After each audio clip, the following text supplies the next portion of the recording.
сайн найзтайгаа муудалцгийг өгвөл мөнгө зээлээд гिचэлдэг байхгүй юу тий. Зарим нь заа гэдээ ойлгоод төлдөг бол ганц хоёр хүмүүс яадаг вэ гэхээр таг алга болдог. Тийм байдлаас болж байгаа. Тэгээ яг нэг хүмүүс ч нэг яг авахтаан болохоор жигтэйх нэг амар гуугаал найл гэл авчдсан мөртлөө яг өгч чаддгүй. Тэгэхгүй одоо ингээд бүр таг чиг алга болдог ч хүмүүс байдаг шүү дээ тий. Юу ч болоогүй шиг юу ч болоо. Одоо 21 гэрээдээс одоо нэлийн олон үр алга байгаа. Олон жил араас нь хасдаж өрөө алга авах гад барагдуулах гад зарим нэгэн шүүгч рүү шилжүүлсэн. Сэтгэлийн дуудлага нэвтрүүлгийн энэ дээгэн дугаар үр зээл гэсэн сэдвийг хөндөж байна.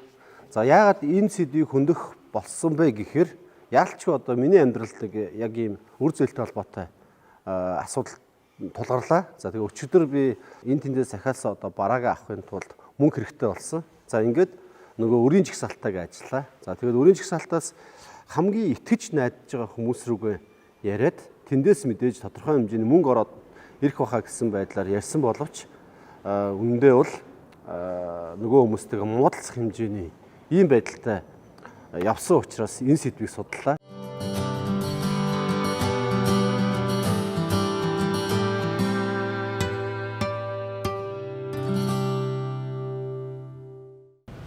Яг нөгөө хөдөлмөрлөөд байх юм бол үрийн дарамтнаас гарч чадна. Тэгээ жоохон залхуу байгаад байгаа учраас өрөндөө нөгөө дарагдаад ингээд байгаад байгаа. Гэхдээ нөгөө сар болгон одоо бид нар яг нөгөө нэг аппудаас зээл авах ч юм уу те ямар нэгэн аппликейшнээс зээл авлаа гэхэд тэрийг нөгөө цаг тухай бүрдэн төлөөд байхад өрийн дарамттай орохгүй шүү дээ. Тэгэхээр хөдөлмөрлөх хэрэгтэй байна. Амьдрал дээр хөлөө одог хүмүүс бол маш их хэмжээний өр тавьж байна.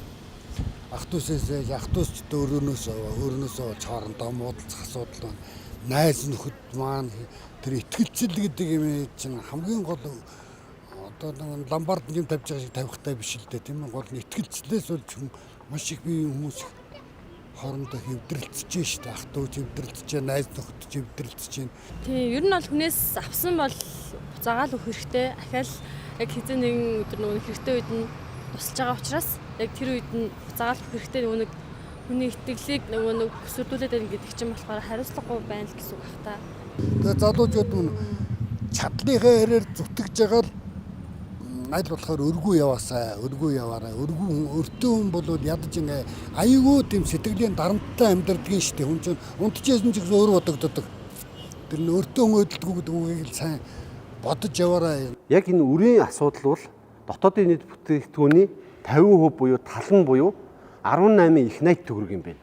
Тэгээ энэний дотор одоо яг хөөр хуулиар хамгаалагдсан үр зээл нь бол 60% байдаг. 40% нь иргэдийн итгэл сэтгэл бие биендээ одоо дэмжлэг үзүүлэх зорилгоор бий болдог, хувь хүний харилцаанаас бий болдог ийм үр байд юм байна. Тэгээд энэ үрийн шүлжээ нь өөрөө одоо юу гэдэг нөхрөлийг ч холдуулдаг, одоо янз бүрийн одоо ойр дотны харилцааг холдуулдаг ийм зүйл байгаа учраас хүн болгон энэ өртөө холбоотой асуудлаар бас хариуцлага байгаасаа гэдэг үгнээс энэ удаагийн сэтгэлийн дуудлага нэвтрүүлгийг эхлүүлж байна. За тэгээд өөрчлөлтийг өөрөөсөө эхлэе буюу компани дээр ер нь ялангуяа үр зээлийн асуудал яаж явагддгийг, за мөн иргэн дээр үр зээлийн асуудал яаж явагддгийг, за хууль талаасаа яаж яадаг гэдэг талаас нь бас харж байна. За тэгээд мэдээж эдийн засагчдаас бас тодорхой хэмжээний мэдээлэл авсан дээр баха гэж үтсэн учраас энэ нэвтрүүлгийг эхлүүлж байна.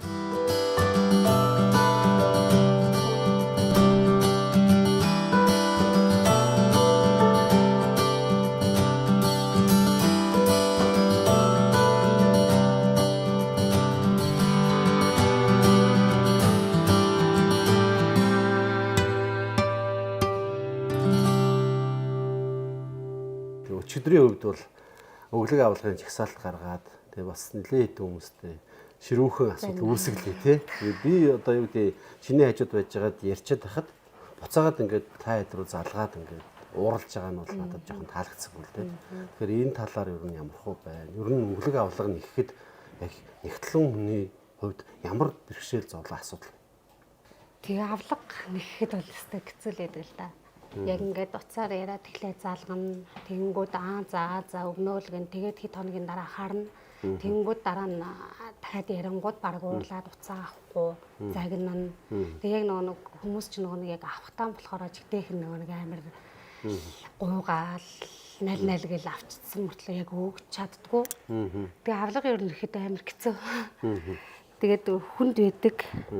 Тэгээд яг нэг уурлаж тэр хүний уурлаж харьцах нь сэтгэл зүйн хувьд амар хүн тусдаг байхгүй. Бараг л хөгжөөг юм надад бараг бидгэлжээг юм уу, ингэжээг юм уу гэсэн утгаар ойлголтоор яриад байдаг байхгүй. За сайхнагийн хувьд болохоор ажилчдын зээлийн гэрээ хариуцдаг тийм. Яг дотоод одоо зээлийн гэрээг хариуцдаг. За тэгэхээр байгууллага дээр одоо жишээ нь одоо дотоод одоо бүтээгдэхүүний зээлийг 9 сар хүртэл одоо зогсоодсон байгаа. Тэгээ энэ юунаас л шалгуур маань юу гэхээр манай компанид ороод та 6-9 сар ажилласан бол одоо нэгсэндээ үндсэн ажилтны өмнө гэрээ байгуулад туршилтын хугацаа дуусаад үндсэн ажилтны гэрээ байгуулад ажилласан бол манай компани бүтээгдэхүүн дотоод юу маань ажилчид маань хөнгөлөлттэй үнээр дээрээс нь хүүгүү зээлээр ингээ ажилчдынхаа хар гэрийн одоо боломжийг дээшлүүлэх зорилгоор ая тухтай байдлаар хангах зорилгоор хийдэг л дээ. Тэгээд мэдээж бичиг баримт бүрдүүл бүх юмыг хийдэг, зохич урмын дагуу өгдөг. Тэгтэл хүний нөгөө харилцаа хандлага байна л да. Ямар шалтгаан байдгийг, ар гэрийн шалтгаан байдаг юм уу? Орхиж явах эсвэл жоохон нөгөө нэг хувь хүний зохион байгуулалтаас болдго юм уу? Өршөөрөө тооцоогүй байдлаас эсвэл эхнэр нөхрийн харилцаа хандлагаас ч болоод тэгдэг юм уу? Эсвэл нөгөө хүн бас нэг уух дуртай ч юм уу ямар нэгэн тийм ажлыг орхоо явдаг тийм хариуцлагагүй зангаас болоод өрөнд ордог. Тэрнээс талаад нөгөө нэг тийм хүмүүсээс нэг өхрийн ивэр дөрвөл 1000 өхрийн ивэр дөргөн гэдэг тийм хүмүүсээс шалтгаалаад үндсэн нөгөө нэг 100 гаруй ажилчид ирэх ашиг нэг хоёр хүнээс олж чөрчигдөж байгаа байхгүй юу? Нэг хүн зээлээ төлөхгүй явхад 3 сая гаруй ингийн бодин зээлээ гэж бодоход нэг хүний 1 сарын цалин аваа явчихж байгаа гэсэн.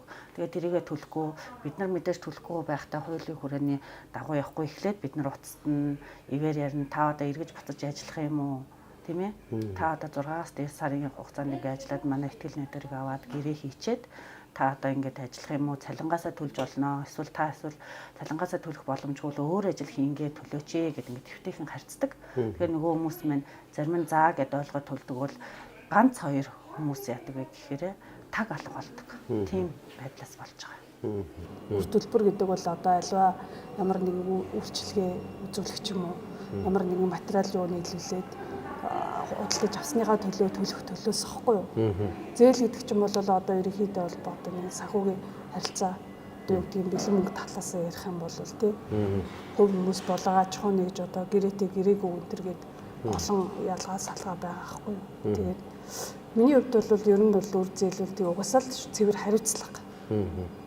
Тэгээд нөгөө талдаа ярих юм бол одоо тэр төлөлттэй холбоотойгоор ер нь бол эргээд одоо тэрийг заашгүй төлөх ёстой гэдгийг хүмүүс ойлгох ёстой. Тэр утгаараа зээл тий үр төлбөр буцааж төлөх одоо юу төлөх чиг үүрэг ямар их үсээр төлөх өнтер гэ тий тэр болгоныг уг нь тооцоолоод тэр харилцаан дээр л үүссэн харилцаа ахгүй. Тэгээд харьцангуй бол одоо юу гэдгийг байгууллага юунд бол одоо гэрээ хэлцээр дээр үндэслээд одоо нэг зохицуулт хийгээ явж байгаа тий. Ялангуяа зөвхөн хувь хүмүүсийн найз нөхдийн хооронд бол одоо юу гэдэг ямар нэгэн зээлтэй тэр одоо тийм харилцааг бол илүү ихтгэлцэл дээр яваад байгаа хгүй.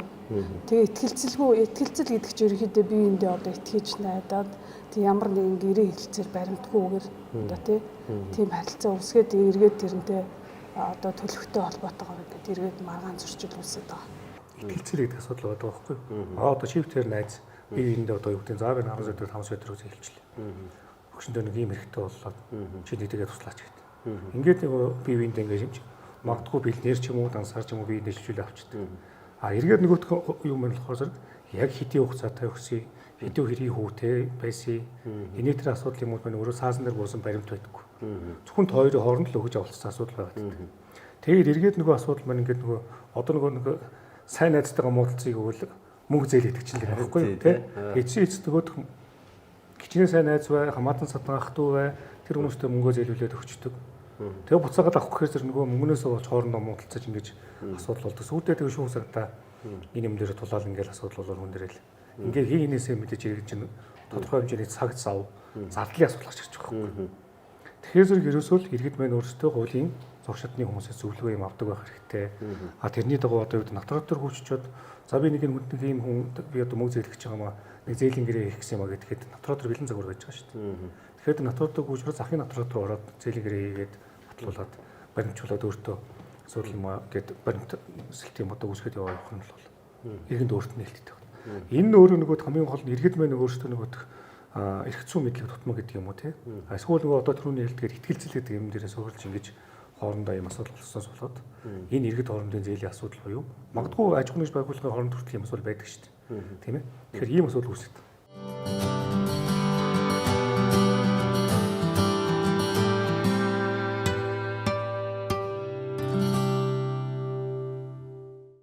Одоо мэдээж яг хуу ингээл миний данстаа бас үр авалгууд бий болдог тий. Тэгээ би зарим нь бол за ашиг одоо мөнгнөөс болж нөхрөллөө одоо холдуулаад явах уу гэд зарим нь ингээд тэгэлдэг шүү дээ тий. Цайруулаад. Тэгээд нэг харахтал ингээд өссөн байдаг байхгүй. Тэгээд заримдаа ингээд халгадаг байхгүй. Тэгээд ер нь ингээд ажиглаад байхад яг надаар дамжсан одоо зээл тавьсан хүмүүс бол шууд одоо юу гэдэг аюу тийм дээрээс хацдаг юм шиг надад санагдаад байгаа байхгүй. Тэгэхээр тийм хандлага байна. Ер нь байгаа шууд одоо дэлгүүр дээр ч гэсэн ирэхэд нэг за захирлжин явуулсан намайг очоод ийм аваад бууд авах гэсэн, зээлэр авах гэсэн ингээд шууд таны нэрийг барайл бичээл явцдаг. Тийм үе бол байдаг. Тэгээ бид нар нэг эндээс нэг кассуудаа шаардлага тавьдаг байхгүй юу? Иргэний үнэлгийг Канадад авсан уу, өргөдөл бичсэн үү, явцаар ярьсан уу, асуусан уу гэхээр тэр хүмүүс нь зарим нь ууралдаг гэсэн тэгэхээр нь захирлжин хэлж байхад юу иргэний үнэлэх юу өргөдөл бичиж авах гээд байгаа. Захирлжин үгсээ гэл. Тэгээ тийм асуудал бол өрнөмөрсөд гардаг. Үр авалгаа шалтгаалж бүр хүнтэй ингээд тасрах хэмжээний одоо муудалж ирсэн тохиолдол байна. Байлгүй яах вэ? Одоо ингээл итгэж ингээл хүний өдөөс тантай сая ярьж байгаа юм шиг итгэж ингээл таны өдөөс харж ингээл ярьчаал ингээл явах чинь хүний бас те эвгүй байдаг байхгүй юу? Одоо би ингээд итгээд ингээд оруулаад ярилцаад ингээд итгээ явцсан ингээд шинэ нөц сонгон шалгаруулалт хийж байгаа штэ. Хүний нөөц хүчээ бүрдүүлчихэд энэ хүн маань одоо аваа манаа одоо нэг өөрийн нөгөө нэг талын хүн болох нь гэж ядл эсрэгээр нөгөө нэг дайсны тал шиг хүний үйлдэл гаргахаар чи ямар байх вэ? Тийм. Тамар тасарна. Тийм тохиолдол байна. Ганц хоёр. Гэхдээ эн чинь мэдээж их нь биш штэ. Нэг ер нь тэр одоо юу гэдгийг нэг 3%, 2% нь тийм болохтол бусад ажилчдын одоо нэг дагаад нөгөө нэг 100 гаруй хүний эрх ашиг амьдралын юунд нөлөөлж байгаа байхгүй чанарт нь. Яг үүндээ бол одоо нөхрөлж явж ийснэ мөнгө гуухаар нь за хойлоо натрат орё гэдэг юм бол тэр хүн амар уурлан тий. Гэхдээ хоо ер нь чи надад идэхгүй байгаа юм бол гэдэг чинь яг тэгэл баг тий. Тэр хүн чинь нөгөө анханаас л авахтаа маргааш өгнө гэж авч байгаа шүү дээ. Гэхдээ бид нар бол жишээ нөгөө мөнгөө зээлэхдээ угаасаа маргааш өгнө гэж байгаа бол хотлоодаа гэдэг мэдж байгаа ч гэсэндээ нөгөө хүндээ итгэсээр л байдаг тий. Тэгэхээр би яг хуу жоохон нөгөө хүн итгэмтгий. Гэхдээ би ганцаараа бас тийм биш юм шиг байна тий. Ажиглаад байхад бол одоо нөгөө амар их үрийн шүлжээтэй шүү дээ тий. Ингээ би юунесээ зээлчдэг. Тэгэл маргааш дандаа маргааш өгнө тий. Маргааш нь юу орж ирэх ямар мөнгөөр төлөхөө шийдээгүй ажил маргааш л тий. Баг банк онгоохоор шилжүүлчихнэ. Банк онгоохоор шийдчихнэ гэдэг тий. Энэ одоо юу гэдэг нөгөө хувь хүнтэй холбоотой ийм тогтцсон соёл шүү дээ. Монгол хүн яг уг нь бол нэг талаасаа явах зүгээр одоо юу гэдэг бид зүгээр өөрсдөө энэ асуудлыг соёл гэж болохоос биш. Яг үнэн чанартай магадгүй тэр хүн тухайн үедээ яг тэр зээлсэн мөнгө нь одоо юу гэдэг үнэхээр хэрэг болоо тэрийг яг тэр хэрэгтэй зүйлдээ зарцуулаад ингээд авцсан байгаа одоо юу гэдэг бодитоор одоо юу гэдэг ингээд бас үнэхээр хэрэгцээ шаардлага хангацсан тохиол байж бол. Нөгөө талаасаа магадгүй зүгээр одоо юу гэдэг яг хуулийн хүрээнд аваад үзээд магадгүй чи одоо сая хэллээ шүү дээ. Зээлийн гэрээ байхгүй би одоо дагуулж байгаа гэрээ хийхээс надад одоо итгэхгүй байгаа мó гэдэг юм. Ингээд битэрийн орноос үл ойлголт үүснэ дээ гэж. Уг нь бол яг энэ бүгд харилцаануудыг ирэхэд өгч явж тэр авч байгаа ч тэр ойлгодог байх хэрэгтэй байхгүй. Эцсийн үр дүндээ энэ асуудал юу болж өөрөх вэ гэсэн магадгүй эргээд эрүүгийн хэргийн асуудал үүсч эхэлж байгаа надад чинь. Нөгөө иргэд хоорондын зээлийн харилцааны асуудал гэхээс илүүтэйгээр итгэл хөвдөх харахаар чамайг заллиж одоо юу гэдэг юм магадгүй тэр мөнгийг авч ашигласан байх. Ийм асуудал руу эргээд өөрөө орно л гэсэн үг байхгүй. Тийм учраас л ерөнхийдөө өгж явж байгаа ч аль аль нь хуулийн шаардлагаа биелүүлээд энийг хүндэтгээд тэр ном журмын дагуу гэрээ хэлцлийн муудаа байгуулад ингээд аваад өгдөг. Ийм соёл хандлага л сурах хэрэгтэй. Яг ингээд гоё найзтайгаа ч юм уу, ах トゥ нартайгаа ч юм уу, хамт олонтойгоо ч юм уу дараа нь ингээд нэг юм тангараа тасрах, муудалцах явж нөгөө зээлсэн үний буруу болдог. Энэ тал дээр. Тэг ер нь бол одоо ч бараг л одоо хүмүүсийн үзэл бодол одоо альхоор миний хувьд бол одоо санхүүгийн одоо ихэлцэлтэй юу гэдэг хэлээсээ мэдээж одоо харилцаанд орохгүй байхыг хичээдэг. Гэтэ хүний амьдрал баян хэмжээ бас тодорхой хэмжээгээр байна. Гэхдээ тэр тэрний ард бол бас эрсдэл байгаа гэдгийг хүн тооцох хэрэгтэй байхгүй юу? Үнэхээр одоо юу гэдгийг за хэрэгцээ шаардлага гарсан байж болно. Ийм хэмжээний мөнгийг ч гэдэг юм одоо хэмжээний мөнгийг биеийн хүн зээллээ гэхэд тодорхой хугацаанд нь хэрвээ орж ирэхгүй асуудал үүсвэл яах вэ гэдэг тухайн бас бодох хэрэгтэй.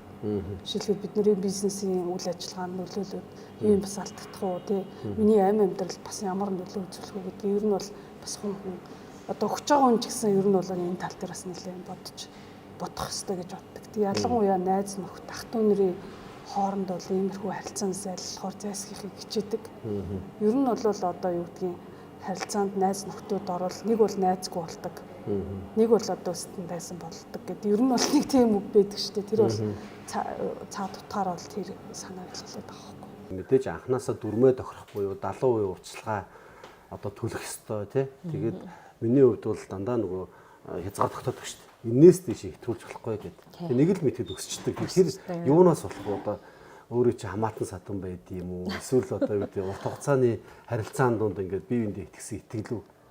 Ерөнхийдөө уг нь зарим нэг юунд манайхал нэг гэрээ байгуулсан боловч уг нь их амар чанга байгаад байдгүй. За өнөөдөр ачуулж байгаа 2 хоногийн дараа хийчихье гэдэг мөнгөд нь явуулцдаг байхгүй. Тэгэл тэгэнгүүт нөгөө хүмүүс чинь за тэгж ажиллагаалаа ингэж ажиллагаалаа гээл. Тэгтэл нөгөө яг байх ёстой лимитээсээ дэшээ даваа явцсан байдаг. Тэгээд араас нь ярихлаар яг ярьсан шигэ байдгүй. Дандаа нэг тийм их асуудлууд айгүйх гаргадаг. Одоо манад одоо 2 хоногийн дараа мөнгө ороод ирэх юм а тэгэхээр шилжүүлчихээ одоо буйдангаа ачуулчаач. Миний тэр айлын захиалга байна тэрийг нэг. Тиймэрхүү ихтгэлцлээр ерөөхдөө өгчглөөр тэгээд дараа нь нөгөөтгөө хэдэн 1 сар 2 сараар ухрах асуудлууд айгүйх гараад байдаг байхгүй.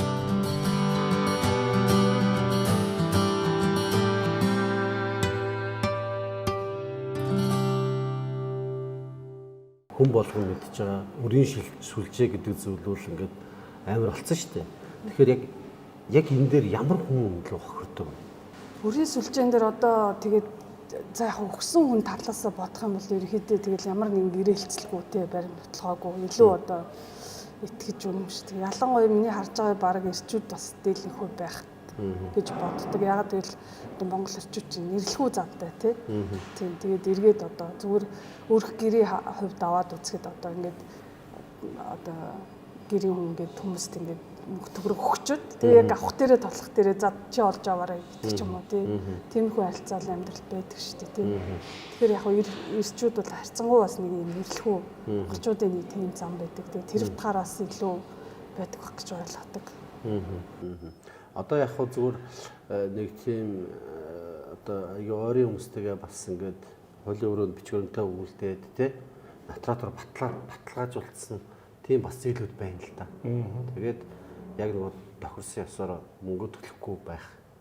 Ийм тохиолдолд бас ингээд учиргүй тэр хүний чинь хуулийн байгууллагад хандах бас хэцүү байхгүй. Тэгээ өгчнө гэсэн ийм итгэл үнэмшилт үүрэн байж байгаа. Тэрийг одоо яаж Яг л өөр эрхээ хамгаалуулалттай холбоотой хуульцаасаа яриулж угаасаа зөндөл. Эрхээ хамгаалалттай хуульцаасаа ярих юм бол шүүх тандах асуудал яригдана. Мэдээж хэрэг тэр хүнд одоо чи хугацаатай гэрээ байгуулад зээл өгсөн байгаа тийм ш. Дотроо оруулаад хуулийн шаардлагыг хангаад зээл өгсөн. А тэр хүн тухайн хугацаанд зээлийн юм авахгүй л байгаа бол тэгвэл зогшотны одоо асуудлаар нь тухайн хүний өршөө зугаа аягийн юухаар нь ариалын дагуу шүүхт нь хэмжлэг гаргаж шийдвэрлэх боломжтой. А энэ дээр мэдээж хэрэг шүүхтэр очиод ингээд шийдэхээс цаг хугацаа их болдог, зардал шийдэл их болдог.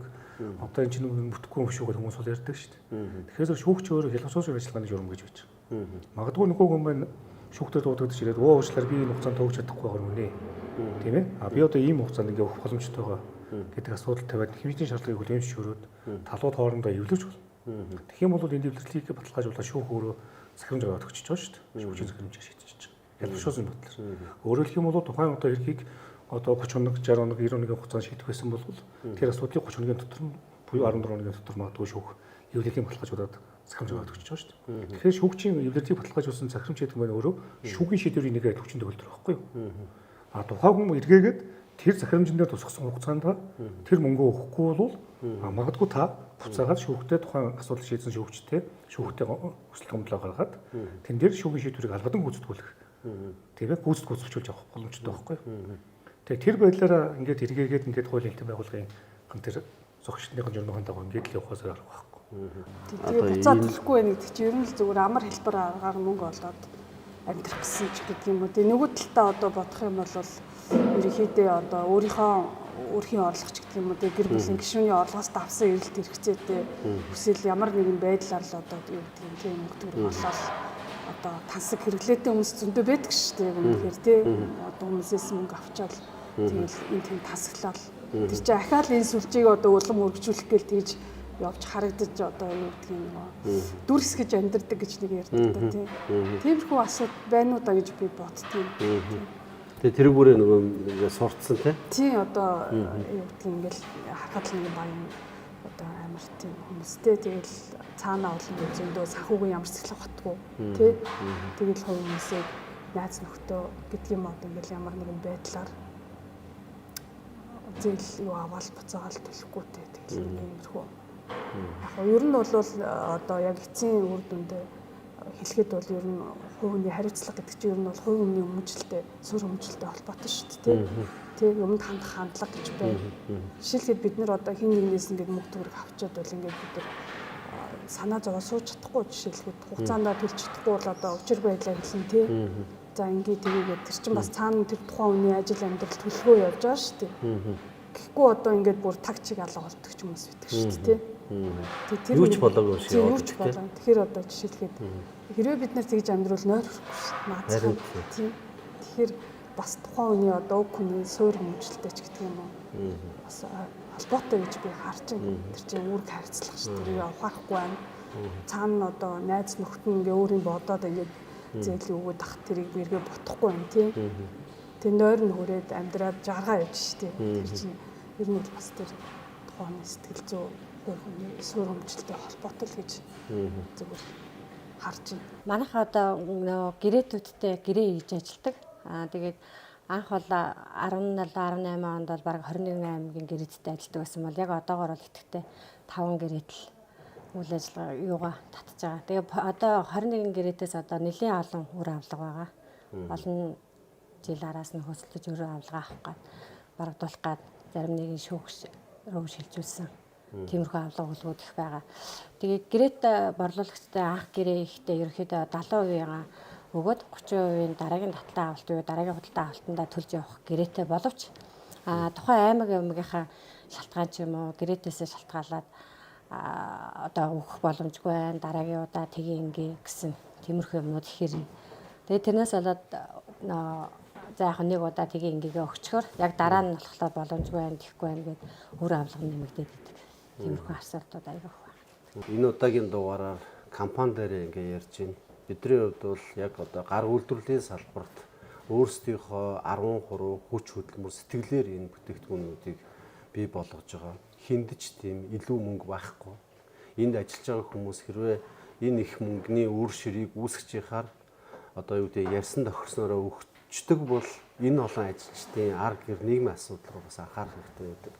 Мэдээж бизнес эрхэлж байгаа хүмүүсийн хувьд бол олон одоо асуудлууд байгаа шүү дээ. Татвар төлнө, нийгмийн даатгалаа төлнө, цалингаа өгнө, цаг хугацаа ч маш хурдтай шүү дээ. Нэг цалин өгөөр дараагийн цалингаар бодож идэг ийм л юм байдаг.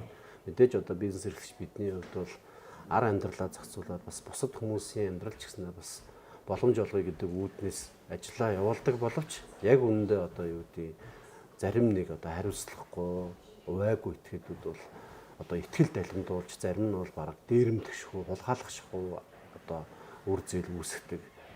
Тэгээд одоо шүүх цагдаагийн байгууллагууд хандаа ихээр бас дотоод сэтгэл байгаадад өгчраас энийг одоо шийдэж чаддаггүй. За шүүхэд өгсөн хэсэг нь бол одоо юу гэдэг шүүхтэр ингээ удаад шийдвэр гардаггүй, өглөг авалгаа авч чадахгүй ийм л асуудал байна. Тэгээд энэ их үрийн шүлжээ өөрөө бидрийг улмал одоо дороотуулж байна. Бие биендээ итгэл суларж байна. Энэ цөөхөн монголчууд бие биендээ итгэж, бие биенийхээ боломжийг битгий хумслаасаа гэж хүссэн учраас энэ удаагийн нэвтрүүлэгтээ компани оруулж байгаа. За тэгээд компани асуудлаас гадна миний бас хувийн асуудал бас байгаа тийм. Мэдээж хувь хүнийхээ хувьд итгэж байгаа сайн найз нөхөд ойр орчны хүмүүстэй зээл олгодог. За баг заримдаа бол зүгээр өгцөн дээр юм шиг санагддаг. Гэхдээ нөөц хязгаартай шүү дээ. Хүн болгоны одоо хүсснээр өгөө зээлээд байх юм бол энэ одоо ажиллаж байгаа хүмүүсийн цалинг яаж тавих вэ? Татвараа яаж төлөх вэ? Гайл бараа бүтээгдэхүүнээ яаж татах вэ гэдэг өчнөө проблем байгаа шүү. Тэгээд зөв талаас нь ойлгоорой. Чадан ядан энэ сэдвийг хүндээ компани дээр одоо ярилцлаа.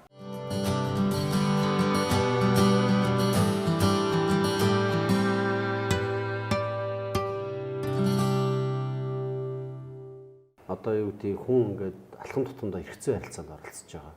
Тэр хууль эргэцэн юуг мэдхгүйгээр шалтгаалаад магадгүй одоо үр зээлээ шийдэж чадахгүй ингээд бохимдоод явж байгаа олон хүмүүс байгаа баг.